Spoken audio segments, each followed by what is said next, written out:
I am an American woman who was born in the midst of America's heartland. I grew up just like any other girl, being fixated with the glamour of life in the big city. Eventually, I moved to Florida and onto South Beach of Miami, a hotspot for those seeking the glamorous life. Naturally, I did what most average Western girls do. I focused on my appearance and appeal, basing my self-worth on how much attention I got from others.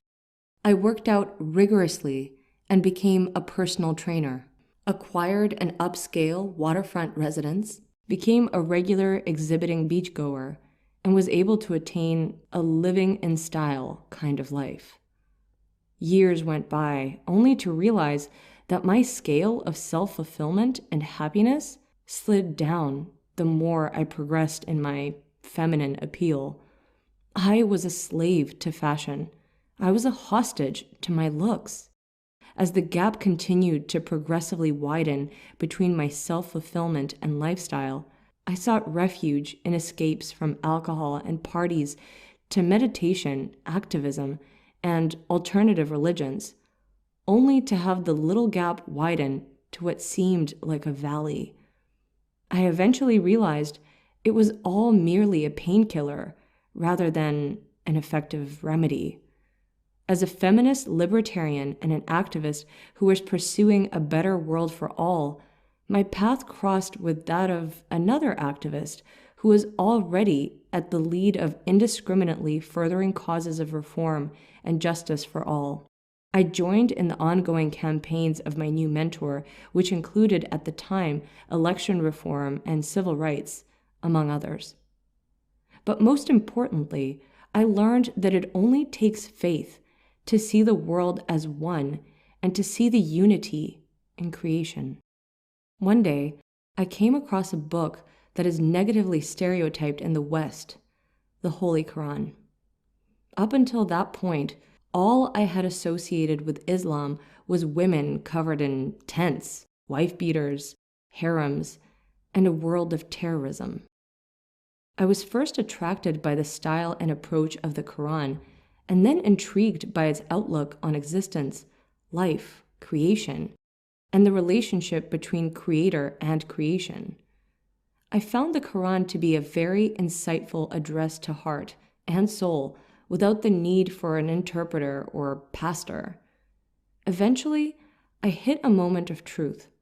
My newfound self-fulfilling activism was nothing more than merely embracing a faith called Islam, where I could live in peace as a functional Muslim.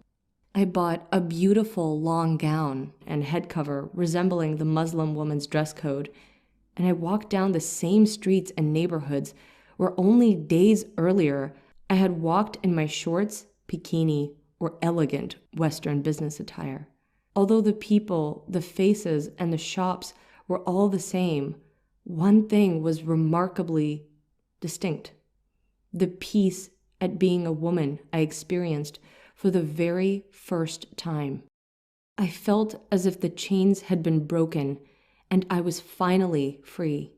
I was delighted with the new looks of wonder on people's faces in place of the looks of a hunter watching his prey I had once sought. Suddenly, a weight had been lifted off of my shoulders.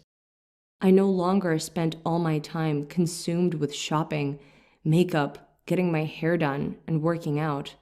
Finally, I was free.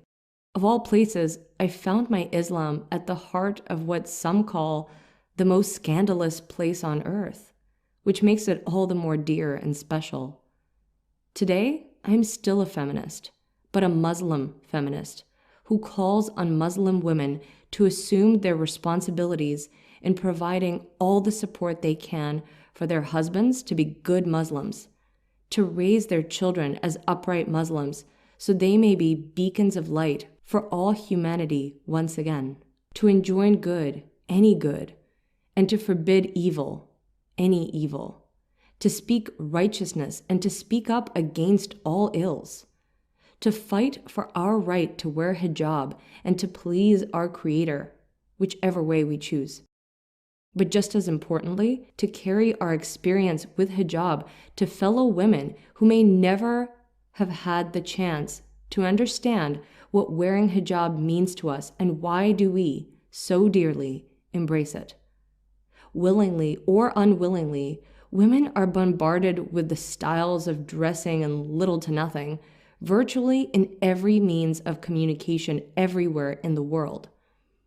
As an ex-non-Muslim, I insist on women's right to equally know about hijab, its virtues, and the peace and happiness it brings to a woman's life, as it did to mine. Yesterday, the bikini was the symbol of my liberty, when in actuality, it only liberated me from my spirituality and true value as a respectable human being. I couldn't be happier to shed my bikini in South Beach and the glamorous Western lifestyle to live in peace with my Creator and enjoy living among fellow humans as a worthy person. Today, hijab is the new symbol of woman's liberation, to find who she is, what her purpose is, and the type of relation she chooses to have with her Creator. To women who surrender to the ugly stereotype against the Islamic modesty of hijab, I say, you don't know what you are missing.